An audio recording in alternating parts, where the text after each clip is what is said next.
say. I reached in my pocket just now. I have a pacifier in my pocket.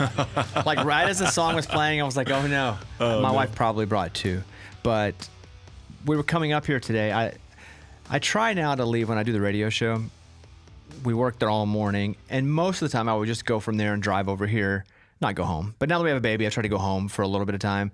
30, 45 minutes, just help the wife out. Or at least be there to support her if she needs it. And she will walk the baby around in that carrier. The baby loves sleeping in the carrier. And so she was like, I'm going to go walk. She goes, I'll go walk around your new studio. Right. And so I was like, great. I said, well, I don't think any of the guys ever met the baby before either. And so we just had her in here. Oh, my gosh. You talk about precious and the head of hair and those cheeks and her eyes are open. I mean, I remember those stages. There's nothing better. Other than maybe the sleep time and when she's a little cranky. So is there really nothing better, or is that just what you say? Because at that moment in time, every moment that you have as they get a little bit older, every stage gets a little bit better. But it is one of those that I look back now, and I've got a 16. She's going to turn 16 this week, and it feels like it was just yesterday that she was in my arms and I was holding her and she's falling asleep. Like, you miss those days, but you also are able to put outside your mind that some of them are torturous just because of the strain of putting them to sleep, of the eating patterns and everything else. But yeah, soak it in, brother. Because what sounds fun is when you talk about your son hitting home runs and you're like, he knocked it. I'm like, that sounds like it gets better. That was awesome. That's what I'm saying. That was awesome. But you also have, as your girls grow up, as your boys grow up, they hit a stage when they're not that little kid that wants to come up and you're their world and you're their Superman. They want to hug on you and cuddle with you. Instead, they're like, hey, Dad, look, when we get to school, just let's put up the windows, turn down the music, and just make sure you don't embarrass me. Okay, so it's a different mode of operation as they get a little bit older and they start to get a little independence. You see that innocence start to leave a little bit. Does it make you wish that you'd have been nicer to your parents in that 15, 16, 17-year-old phase? Oh, I was a hellion. Starting at 12 years old, we used to go egg cars. We used to do all the different bad stuff that kids did back then. And I remember getting in trouble all the time. And my parents would ground me. I was like, gosh, like it didn't register to me that I was just a deviant at that time. But looking back, I was like, I can't believe my parents didn't just send me off to boarding school. Did you ever get in any real trouble as a kid? Like get arrested for something like throwing eggs at cars?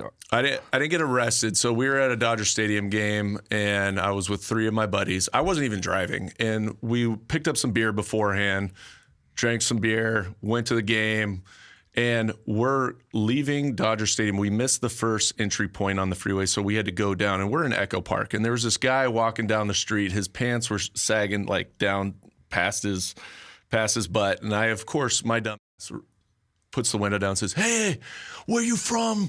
Like that, just messing around. Because I knew we were in the turn lane. Well, of course, as I'm yelling out at this dude, a cop is pulling through the intersection. You could kind of see him start to brake lights. And I was like, Reggie, go. That's my buddy who's driving. So we get up. We're about 2 miles, and I think we're in the clear. Next thing I know, sirens hit. Pull off to the side of the road. They instruct us to go turn around the block, and it's like a movie scene. It's like the lights are flickering, dark, desolate alley, and there's 3 cops in this car. They get out and pull their guns on the car. Because they didn't know what because they were in. I came to find out they're a gang crash unit or something like that. So we have to put our hands out the car. We're walking backwards from them. They tackle me, put me in handcuffs, and put me by the car. No way. Yes, because I'm the dumbass that yelled out the car, right?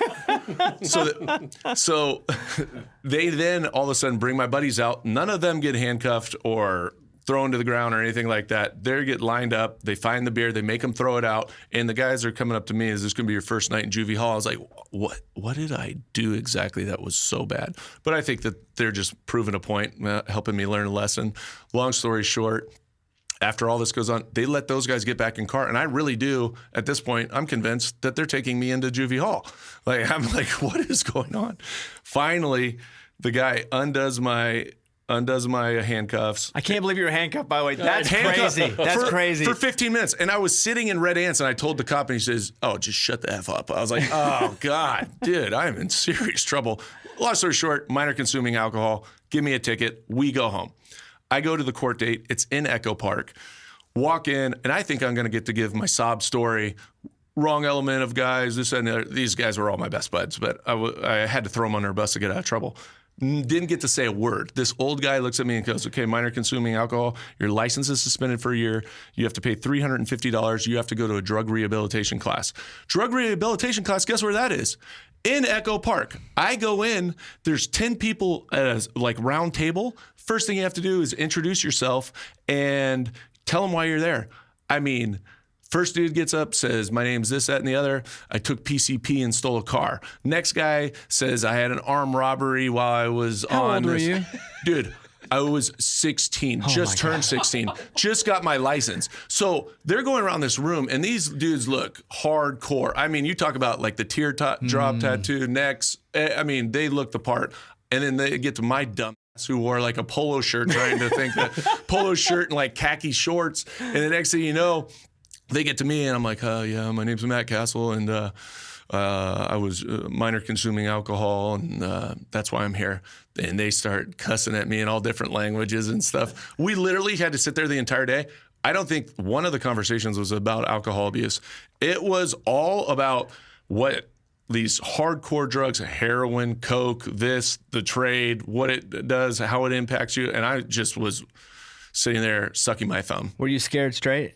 I was very scared straight. I was like, wow.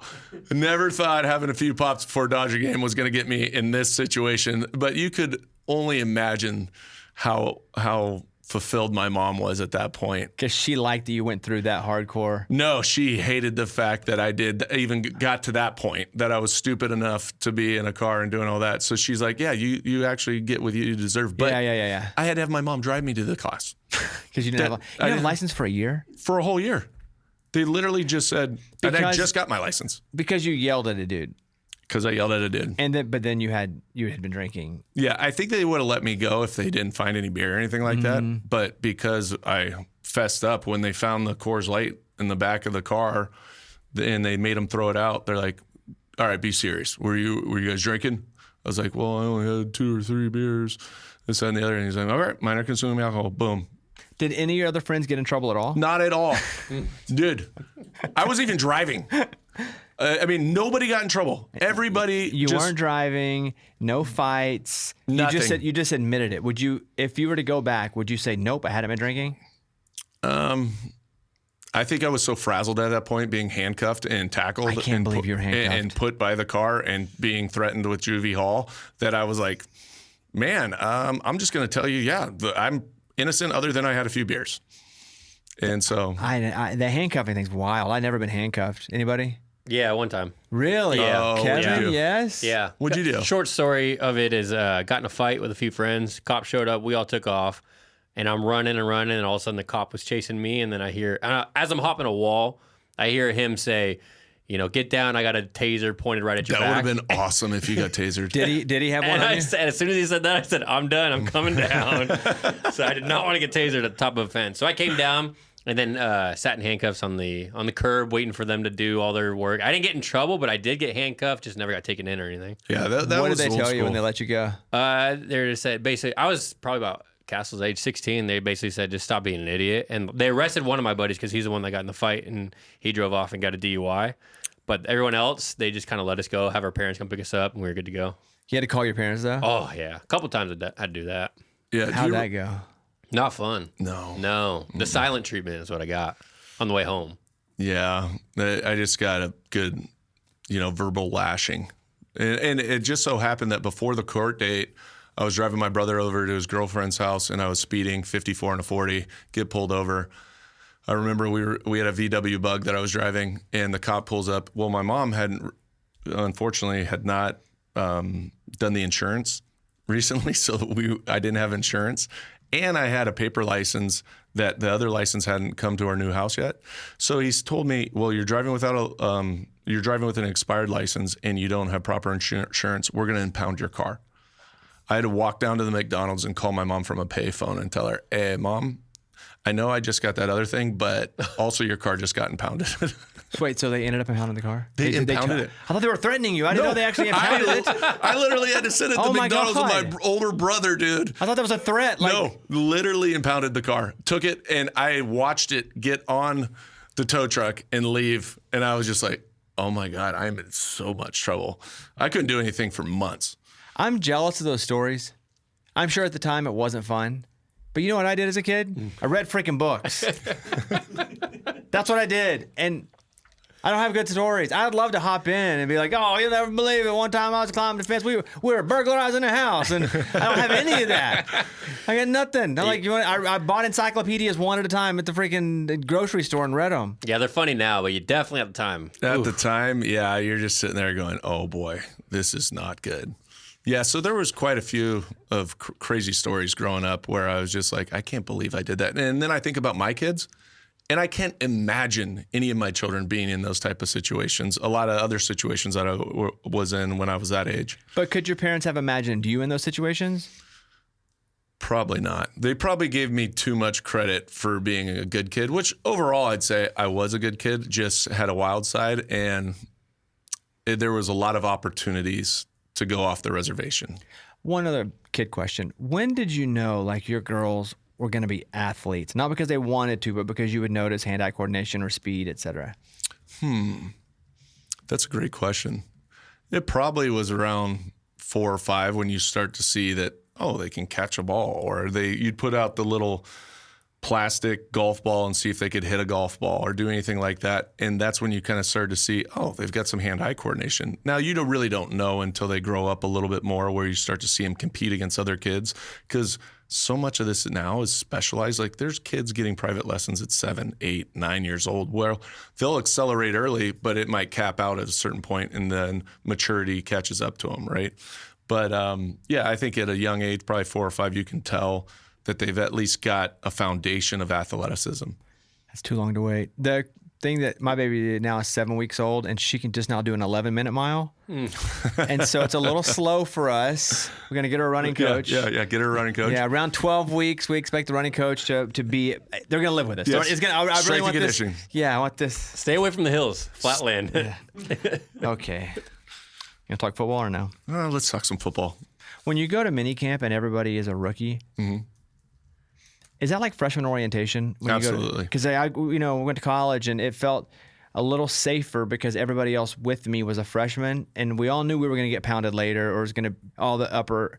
But it was just like safety with the other freshmen. You're all learning, but it's a little nerve-wracking. But you're like, okay, there's no seniors or anything here. Is that what rookie minicamp is like? Yes, and it's also baptism by fire. They get you in there.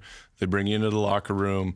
And in New England, where we were, they bring in temporary lockers. And I think I told you this before. So if you're a rookie, you get a temporary locker amongst all the vets' lockers. And at that time in New England, when you'd walk in and you'd see Teddy Bruschi, Mike Vrabel, Willie McGinnis, Richard Seymour, Rodney Harrison, Tom Brady, you can go down the list and you're just a little bit intimidated by the moment. But like you said, they're not there yet. So as rookies, you kind of have this natural bond all coming in together. And they even bring in free agents as well. And some of the guys that were veterans that maybe are going into their second year that were on practice squad to fill up kind of the practice space so you can get out there and run drills. And then from there, it's jump right into meetings. You have Belichick obviously come do an introductory speech, what the expectation level is, this, that, and the other. And then it's jump right into, if you're on the offensive side of the ball, we're going to do an install. Now, it's very minimal, but it's a foundational approach to, look, this is what we're going to run, this is what we're going to do, and then you go out, do drills, and then you get into team period, and you're just you're rolling. You're hoping that you retained enough information over these meetings and understand a little bit conceptually what they're trying to achieve, that you go out and have a little bit of success. But it's much, much different the moment those veterans step in.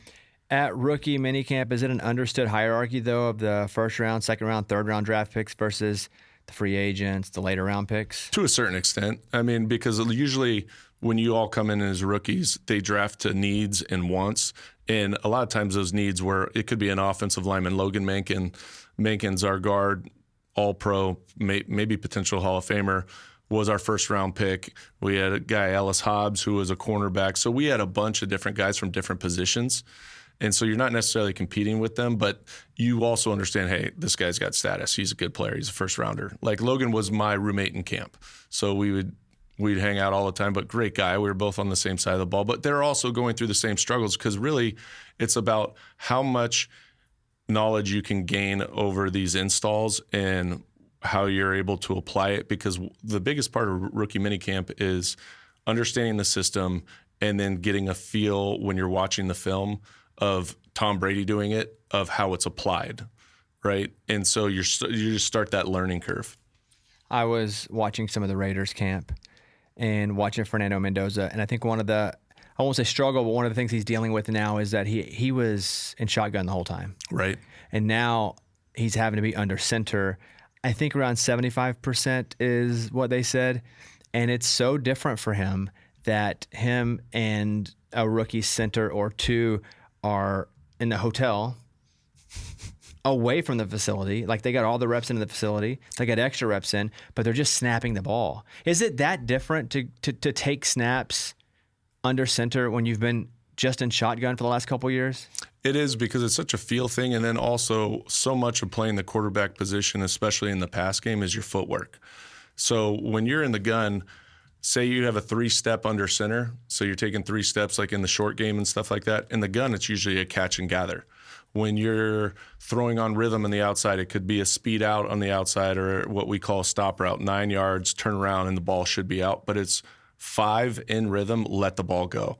And so much of that, if you haven't done it a lot, that is very difficult to just try to pick up and start at that point. Now, I'm sure he's been drilling it all off season, working up to this moment, but there is so many little nuances that happen under center in terms of timing and how you see the defense and how you have to be in rhythm, get from 1 to 2 to 3, and the hitches and everything else that take place with just the bottom half of your body. That is absolutely a huge adjustment for somebody that's only been in shotgun. I think what I just learned from this is that my mind goes, well, they're just taking a lot of snaps and they haven't done that. It hasn't been about footwork to me, but it seems like that would be the biggest, because you've learned none of that. It's not even about taking the snap or catching it from shotgun or being there and taking it from the center. It's literally about the footwork that you've never had to do. Right. And that's a lot of times that's muscle memory for guys that have done it for a long time. If you've never done it and you've only been in gun, then that transition, like I said, can be difficult at times, especially when you're doing it in live action for the first time. You see the field. You're 5 yards away in the shotgun, you're under center, and now you're getting 5 to 6 yards away from center. It's just different. Some of the guys, and I have 4 of them, a list of the top quarterbacks from this year's draft class who are taking a pay cut to go pro because of NIL. Diego Pavia, $2 million at Vandy last year. Now his year 1 Ravens salary is $885, but none of his money is guaranteed. Right. He's still got to make the team. Yes. And now what these agents are doing is announcing like a 3-year deal when it's literally just if the team keeps you there, they have the ability to keep you for 3 years. Right. No guaranteed money. So yeah, he has no money. He does look small. He is small, but he does look. Do you guys see the videos? Yeah. He does look small. He does out look there. small. Yeah, tiny. He moves really well though. I don't think anyone questioned that. Right. And I think if there was a system that he was going to be in and have a shot, it would be the system that he's in, which is why they chose him, which is Baltimore. Right. But and his hair is blonde. You guys see he got low. Yeah, like a old like Eminem look. Oh, really? He bleached it? If I were Diego Pavia, Try to bring as much attention off of yourself. that's exactly it. I'm doing everything possible to be as square, no attention. I'm not dyeing my hair. Everybody, sir, yes, sir. I'm saying nothing unless it needs to be said. I'm trying to prove, not just on the field, but off the field, that I can be the person that people don't think I am. When I saw the blonde hair, it's screaming attention. It's people are going to talk about that in the comments. I don't want the comments talking about anything other than, hey, this is a guy working hard. Right. And that's always Belichick's thing, is you should be seen but not heard as a rookie. And that's part of it, is don't come in and be a distraction. You're a big personality. You're a big storyline anyway, just because of the success that you had in college. And everybody was like, is this guy going to get drafted? Heisman Trophy finalist, all those things and all those components. But at this point, you're starting at ground zero and you've got an uphill climb. So instead of doing anything that brings attention toward you other than your on the field productivity, I just think it works against you. Yeah, it's even less than ground zero. Like, he's coming in with a reputation, and you don't want a backup or a third string quarterback to get any attention. Right. None. You don't want them to be somebody that the reporters are at their locker when the game is over, because they'll be at Diego Pavia's, because he will be a distraction, like it or not, based on all the distracting things he did pre-Ravens. Yes. And then you dye your hair blonde. Who is not telling him, because somebody's doing him wrong, even if it's his mom, if it's his agent, and I was like, I don't have an agent. He does have an agent or lawyer. Somebody's got to say, stop doing stuff that brings any attention to you. It's crazy. I couldn't believe it. It's just, some of these guys just don't get it. Carson Beck. And Carson Beck has a real shot to play. He does. Yeah, because, I mean, he was also drafted, round 2 or 3? I believe 3. He made $4 million with Miami. His year one salary is $1.3 million. Now, a lot of people go, well, why would they leave to make less money, just in general? But it's not so much about what you're making year 1, year 2. It's getting to that second contract. Right. Your first contract's your first contract. Even if you're the number 1 pick overall, you're going to make some money. It's the 5th-year option. If they pick that up, you'll make some money there. But that's just a negotiating chip that you'll have in your back pocket to say, okay, I've done enough to where I'm going to get to the second contract, and that's where you break the bank. Nussmeier made $4 million at LSU. His year 1 salary, because I don't think he's guaranteed either. I couldn't believe the Saints didn't take him in like round 6 or 7 because his dad's the OC there. Right. I'm sure that is an interesting dynamic to have your dad be the OC and then you draft your son. Round 7 though, and that's true. And Nussmeier was good. He was hurt last year. Right. You know, they say his interviews turned off a lot of people. I don't even know if that's true, right? People say all kinds of stuff. Right. But he was a good quarterback. He was hurt a good quarterback all last year. I just would have thought maybe his dad's like, come on, just save him, man. We can cut him, but just pick him. It's embarrassing for him. And Kate Klubnik from Clemson made $2.1 million, and he's with the Jets for $1.2 million. I think any warm body on the Jets, even if you're not a quarterback, has the opportunity to win the quarterback job. No doubt. Yeah, you could be a defensive lineman. You could win the quarterback job with the Jets. It's wide open. Yeah, it's wide open. It's wide open for sure. All right, we're going to take a break, and we will come back with the wonderful, super intelligent Bucky Brooks. Hey, let's welcome in Bucky Brooks, NFL Network analyst, former NFL player, former scout, one of the best voices in football when it comes to draft, roster building, team philosophy. Bucky also co-hosts the Move the Sticks podcast with Daniel Jeremiah, so make sure to check that out. We've talked about that podcast a bunch, even with Daniel. Bucky, we appreciate you. I want to start with something I was talking about with the guys a second ago, and kind of random, but we were talking about Garrett Nussmeier, and I was like, round 7, maybe his dad would draft him. Round 6, maybe his dad would draft him, like just throw him a lifeline. Why didn't Nussmeier go any earlier? You know, it's such a weird thing. Sometimes the drafts has weird ebbs and flows where a player that you have rated much higher just happens to be sitting there in the 7th round. And sometimes it can take 1 or 2 random decisions by someone that's picking ahead of you to kind of change your focus for a minute. But I'll say this. He certainly is not a guy that was viewed as a 7th round pick when you check the consensus around the league.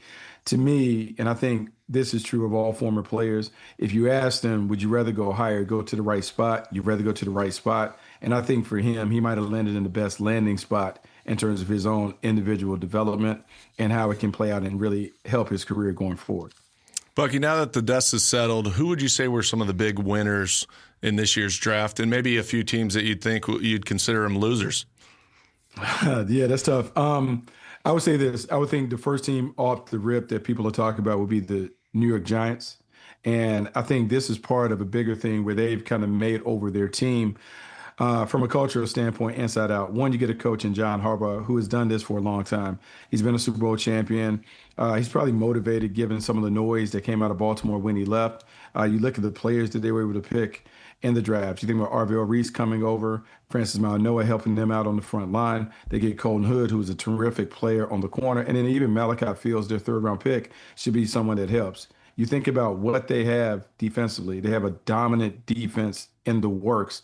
That gives them a chance to make one of those jumps into the playoffs. I think the Cleveland Browns also deserve to be celebrated. The job that Andrew Berry and his staff did, bringing over Casey Concepcion, having Spencer Fano, those first 2 picks. But then EMW, Emmanuel McNeil Warren, coming over and giving them kind of some juice in the back end. And some of the picks that they took later that I absolutely love.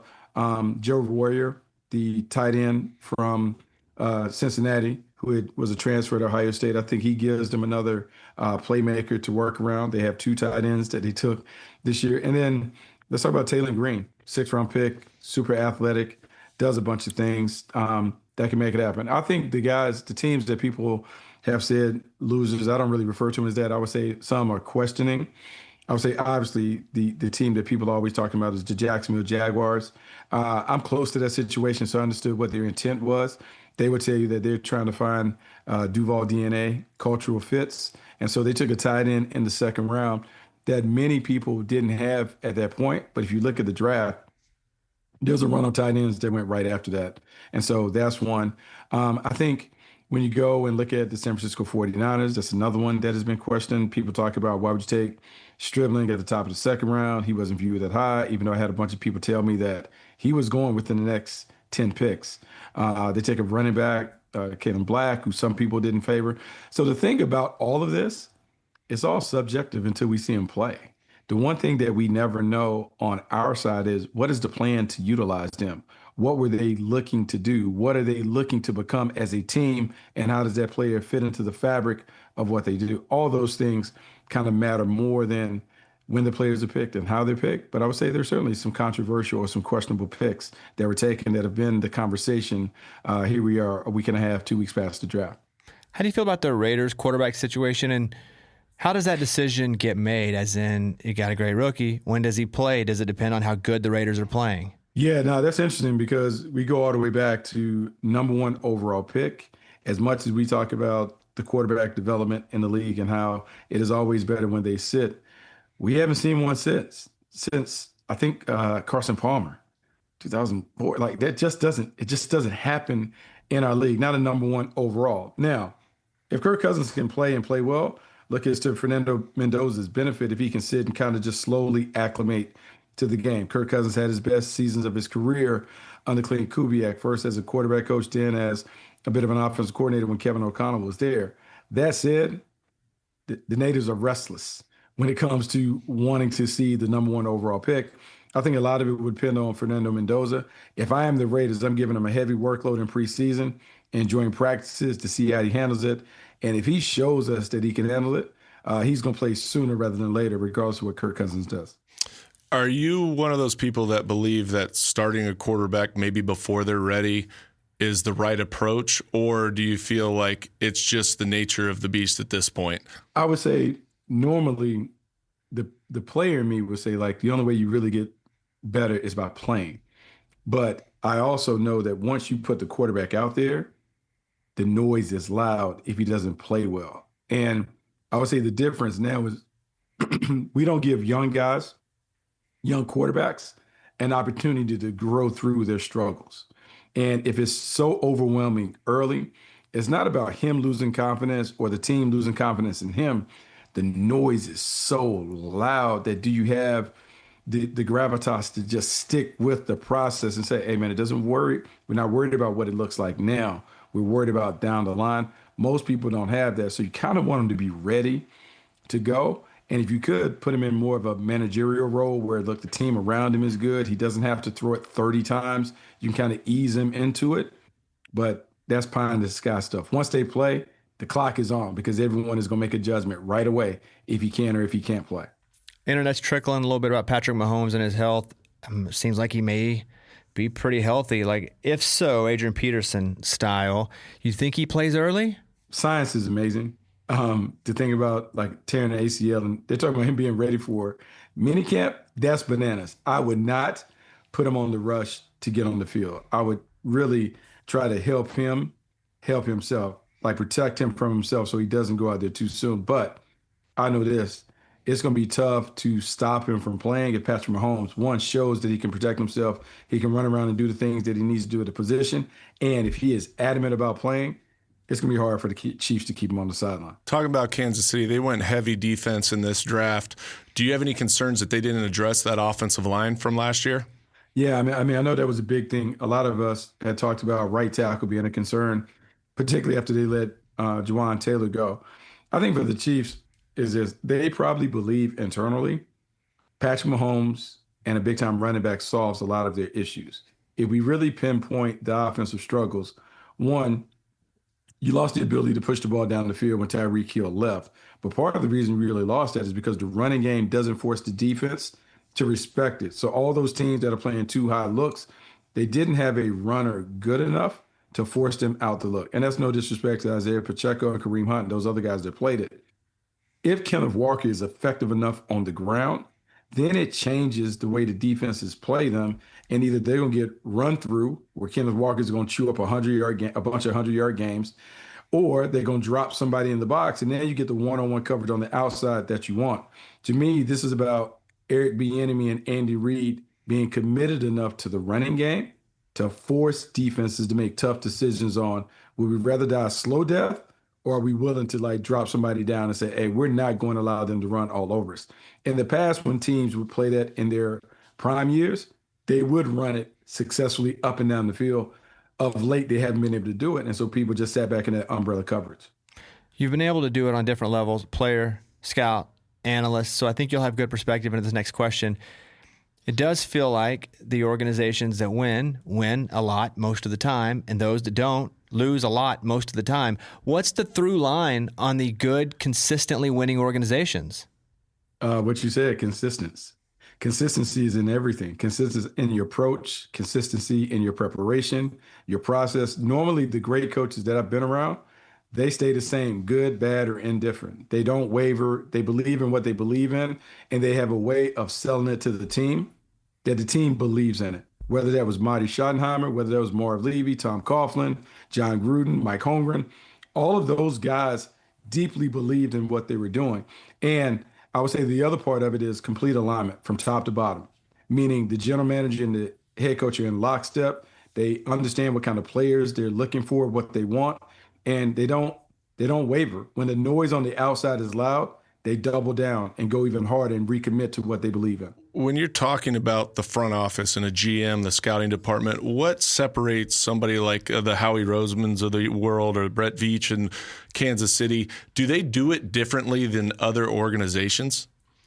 Look, I would throw John Snyder in there. I think they all do it.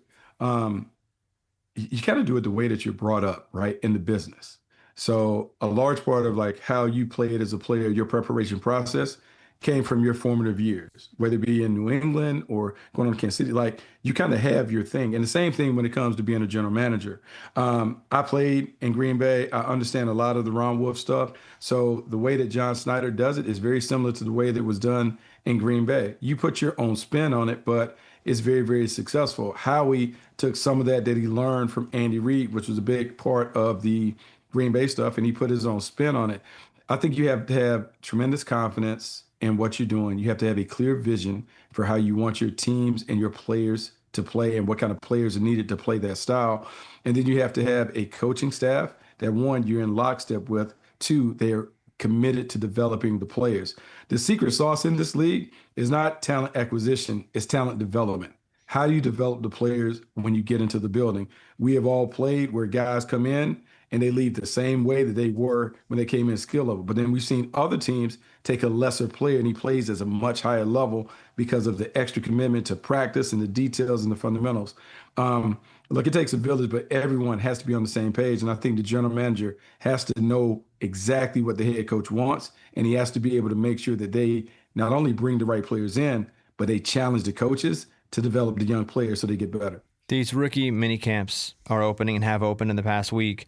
What are teams looking for early, and what do people overreact about?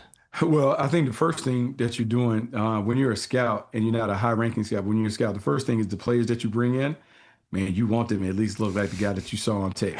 Like that's the most anxiety that you have that first weekend when you see him. You're like, come on, man, make a play, please make a play so I can justify whatever. Outside of that, really, some teams approach it where I think the most realistic approach is like, hey, this is the teaching phase. We're going to teach you what you need to know. So when we come back in OTAs and eventually training camp, then you can compete, but you can't compete if you don't know what you're doing. So you give them the outline in terms of this is how we work out. These are the standards on and off the field in terms of how we go about our business. You need to find a vet that you can model, a good vet that you can model his behavior and have someone kind of show you the ropes. And then when it's your time, whether it's 2 reps, 4 reps, 6 reps, man, you need to make sure, one, you know what to do and you do it with maximum effort. And then you hope that that buys you another day and more reps.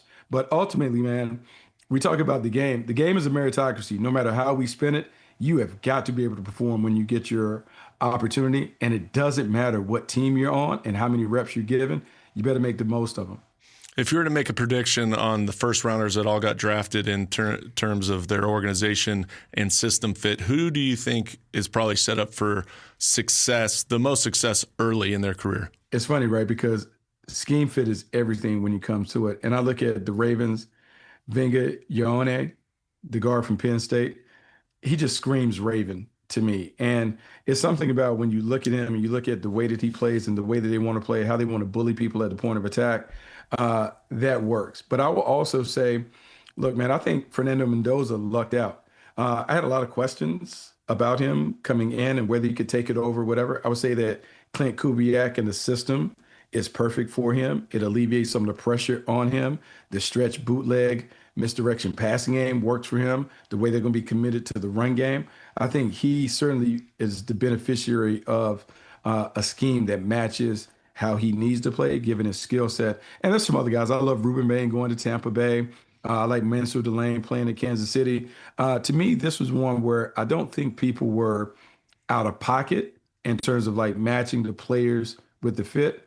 But I will say the most intriguing of them all is how is Ty Simpson going to eventually play when he gets his opportunity in LA? I think that's the $1 million question because that'll end up making or breaking how people view the Rams draft. I understand everyone's supposed to be professional, but when a player doesn't want to be on the team and is requesting a trade, let's use Anthony Richardson as an example.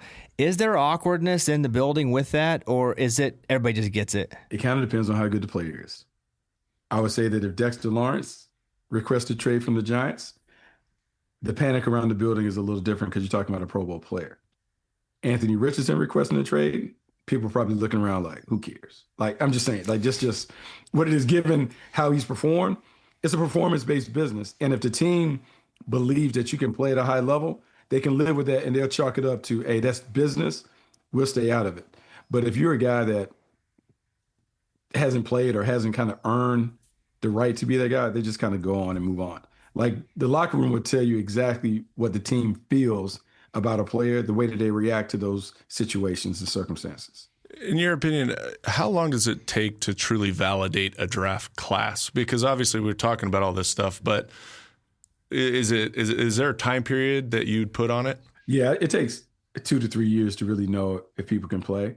Like, let's do the simple math. If the league average for players is 3.5 years, what we're saying is most of the people in these classes will never even get to their second contract. So it's not even about, 5, 6 years down the line. In that 2 to 3 year window, the players that we took, can they help us get to where we want to go? Is there a noticeable change in our team given the contributions of this class? And so for players, look, you get more flexibility given how high you're drafted. And so like the first round pick is going to get every opportunity to show that he can play. Second and third rounders, maybe they get a little leeway, but after that, you got to be able to hit it right now. You have to be able to make a contribution immediately, whether it's on special teams, whether it's showing enough on the practice field that they can prime you for a role the next season. But no free lunches. Like, you have to be able to make a contribution in some way, shape, or form, or it's kind of deemed to be a failure. So hopefully in 2 years, you kind of know if a guy can play or not, but they need to start making contributions right away. What's the expectation on a guy like Dak Prescott, who's had different expectations over the years, but they haven't been able to do it? How many more years do you think he's got in Dallas? Well, look, I think he just got paid, and I think they'll continue to do it because it's very hard to find a quarterback in the league. And I would say that for Dak, last year, obviously, offensively, they were lighting it up. And I would say that was probably even a surprise, knowing Brian Schottenheimer as well as I do. Like, this offense was rolling with George Pickens and CeeDee Lamb, and they were running the football effectively with Devontae Williams. Dak Prescott played really well. And whenever, there's a common link, whenever he has a legitimate running game, he plays at a high level. You look at the division titles that they won, whenever they've had a big time back, they have been able to win because the complement of the running game and the passing game helps them out. Yeah, they're under pressure because the star is big. The amount of people that watch that team creates a lot of noise and a lot of interest. But I think he is fine. I think really it's about getting the rest of the team to play up to his level, and then he has to deliver when it matters most in the postseason. How much leniency do you think that they're going to have with George Pickens as this kind of drags on and a little bit of the saga about whether he's going to sign the franchise tender or get a new contract? Look, I think it's in his best interest to sign it just because, like, George Pickens hasn't made, like, significant money in this league. You're talking about, whatever, $27 million that they're pushing across the table. He needs to sign that. And it's unfortunate because you talk about, look, I proved it last year, but you got to prove it again. I mean, that's just what it is. If they're not going to commit years and long-term money, then he has to go out there and do it again. It won't be a distraction because at the end of the day, man, you got to play to make it happen. And I think he and CeeDee Lamb work well off of one another because it's one of the rare situations where you could say they're probably co-number ones in the passing game. And so as long as George Pickens plays and have that impact, he'll get the money. And what worked in his favor, I know people always talk about the injury. More times than not, when someone plays on the tag, they always get their money. He can look to the quarterback, Dak Prescott. He got hurt playing on the tag and still got a blockbuster deal. So he is going to get paid. It's just a matter of how is he going to get paid. But I know he can drive the price up. If he plays really well, he'll push himself into that $40 million category, which the Cowboys certainly don't want to pay, but they have to pay if he plays really, really well. Let's stay expectations, but let's go to North Carolina, your team. Year 2 with Belichick. What do they got to do this year? What do they have to do? Yeah. I will say this, talking to people in the program. One, I think everyone has to adjust to the new game of college football. And I think Coach Belichick has been great. I went back, did something that he asked me to do for official visits. And I would say that he has a great perspective on the game. I think the main thing is you got to get the right players in there. And some of that is talent, but some of that really is temperament and just kind of understanding it is a blue collar program. You're going to have to work and get after it. And if you're not about that life, it's going to be hard for you. They can be much better. And I say this is almost like a cop out. I think they can be a much better team and their record might not be noticeably different, meaning that they can play well and buy in. But I mean, they have 40 freshmen coming in. Like, that's a ton of young players and 18-year-olds in the college game. It doesn't work. I think they'll be a better team. I just don't know if the record will change much this year, but I think at some point he'll turn it. Do you think with the change of college football with NIL and transfer portal and all these things, does that have an impact on the player in terms of how you scout them? And is it harder evaluation process? Well, yeah, it is a harder evaluation process in terms of you better really know if they like it or love it. I would say actually love it. Most of the things that scouts talk about now is trying to figure out if a guy really loves the game or if he just kind of likes the fame and all the things that come with that. So it requires more digging, more asking, more investigating to see who he is and what's around, what is he into, how much time does he spend in the facility, does he really care about his craft, or is he a guy that, look, he took the money early and he's content? That's really what happens because we all know when you throw dollars at some of the players that we've played with, doesn't change them at all. If anything, the more you pay them, the harder they even work at whatever it is. Other guys, you throw them a little money, it's over. They're content and they become complacent. It's really about making sure that the guys that you're bringing into the building are worker bees and they really love to work because the game is hard. And I don't think young kids know how hard it is. When you play professional football, it's hard, not just physically, but the mental grind of being consistent day in, day out, and really focusing on your craft is really hard. And so it's the difference between playing a boys game and a man's game. The league is about men, and you have to be equipped to deal with all the stuff that comes with that. Last question. I'm looking at your shirt. That's CHC Athletics? No. That is GHC because old Matt. Granada Hills Highlanders. Yeah. Because how did you get hooked up there? I was coaching for a decade with someone that you actually know, Cindy Kramer. Oh, yes. Was a trainer. Yeah. So I think y'all go back to Little League. Little League. Like she was our Little League coach. She's unbelievable. Get after us. Cindy Kramer, she's probably, 5 foot tall, maybe? If 5 foot. Yeah, and she would just rip into all of us. So I was coaching at Notre Dame for a decade. And Cindy Kramer used to always bring your name up. And the strength coach at Notre Dame is married to the AD at Granada. And so I had it in there. So when the job opened up, even though I went from Southern section ball to city section, it was an attractive and appealing thing for me. And I think if you coach this game, everyone wants to see what it's like to have the whistle. Because we all can theorize and say, oh, I would do this and that. It is a completely different ball of wax when you're the head guy. And there's a disparity. Most of the guys that I coach have never played tackle football until they get to ninth grade.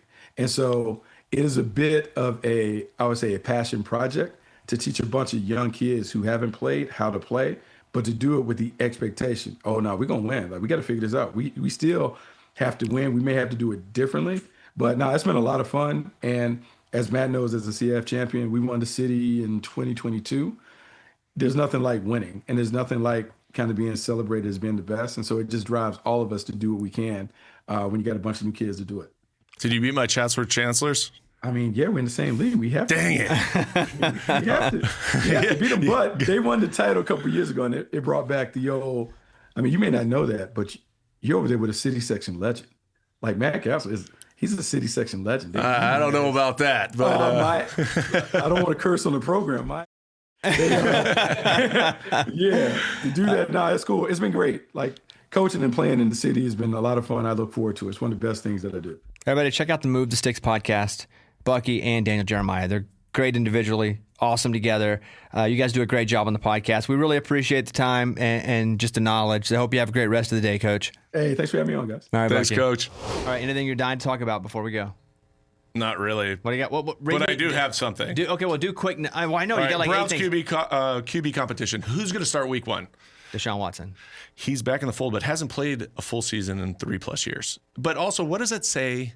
Yeah, it means everybody else sucks. Right. I mean, Shedeur ain't the guy. Hard for me to say. Dylan Gabriel, probably not the guy. Taylor Green, Arkansas quarterback, really good. I think he could be a guy. He can down be the road. a guy eventually. Yes, not away. I think it's Deshaun Watson. And the question to me is, are the Browns going to lose a lot again and to get in the mix for all the quarterbacks next year? True. I think that could possibly. They've got a pretty good roster, though, and their defense is always going to play tough. Yep. So if they get do have any a good defense. productivity whatsoever out of Deshaun Watson, I don't think they want it. I think you want to get with those quarterbacks. I think you got to get a quarterback, and they don't have a quarterback. Yeah, if you've got 4 quarterbacks, you don't have a number 1 quarterback, and that's kind of where the Browns are at right now. So, all right, quick note: what else you got? We don't have to get into it. Let's see what else we got. Oh, well, we already just talked about a little bit of it. Colts declining Anthony Richardson's 5th-year option.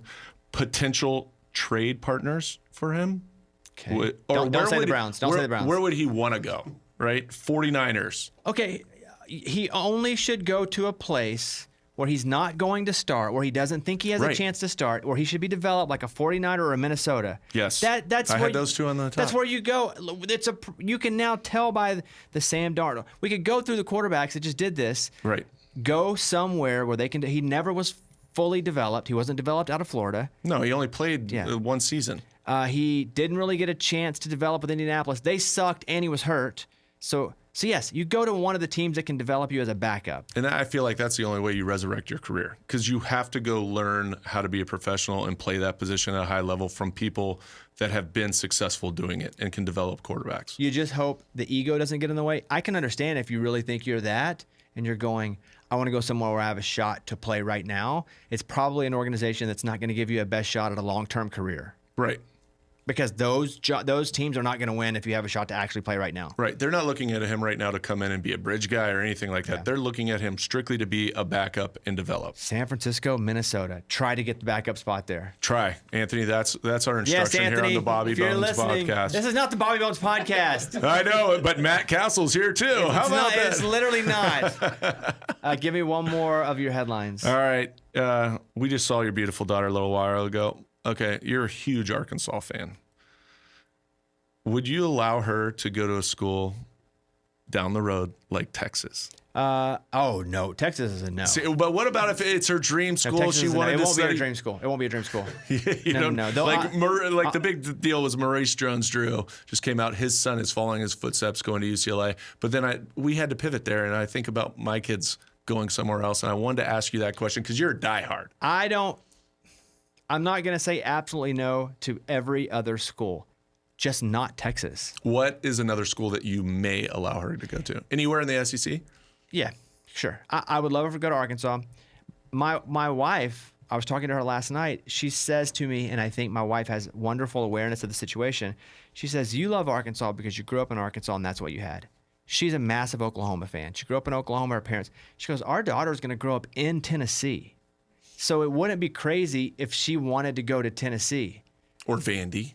Or Vandy. I don't want to pay for that. But gosh. No, we're done. Oh, sorry. I don't want to pay for that. Scholarship only. Oh, I'm sure he's already got her college fund taken care of. Yeah. And he's bitching and complaining like he's got to work harder for it. You just have to sell one of your Bentleys and she'll be all right. You're one to talk. You can't. I got 5, dude. Okay. I just no to Texas. Would love Arkansas. I'm okay with Oklahoma. Really, anywhere in the SEC would be fine. Anywhere but Texas. No, there's no Texas. Texas doesn't exist as a place to go. Texas is. It's not really a state. Texas is Australia years ago, where they send the criminals. That's what I'm going to teach her, because Australia was that. It was fear factor. Just breed it into them young. It was a penitentiary island. Yes, that's what Australia was. So dangerous in Austin. In Texas, they only send the people that have done bad things there, and you're not going. I'm going to teach her that early. So yes, it is anywhere but Texas. Hopefully Arkansas. But when we were talking about buying the house that we bought in Fayetteville, my wife not super keen on going to Fayetteville a whole lot, but she knows I love it. So we bought a house really close to the football stadium. And I was starting to have second thoughts because I knew my wife didn't want to spend a bunch of time in Fayetteville. She didn't have to, because why? I mean, it's not her thing. And I said, hey, maybe we don't. We can always just go and Airbnb. And she said to me, we're going to get the house because I think you and our daughter will have great times there going to games through the next 10, 15 years. That's so solid. That's solid, because I know it wasn't in my wife's best interest. But it wasn't about that. No, but she loves you and she knows that you're passionate about it, and she gave you that opportunity to create memories with your daughter. It'll be incredible. If there's a single piece of burnt orange clothing in my house, I'll burn the whole house down. It's not even I'm going to throw it away. It's done. Yes, I will burn the whole house down. I'll throw out the baby with the bathwater. There will be no burnt orange. I know what I'm getting her for her first birthday. Yeah, it'll never make it inside the Can house. you imagine? Okay, that's it. Thank you guys for being here. Thanks to Bucky. That was great. That's Matt Cassel. That's Kickoff Kevin. That's Brandon Ray. I'm Bobby Bones. I got a pacifier right in front of me. This is my pocket before we started. We have had lots to say. Goodbye, everybody.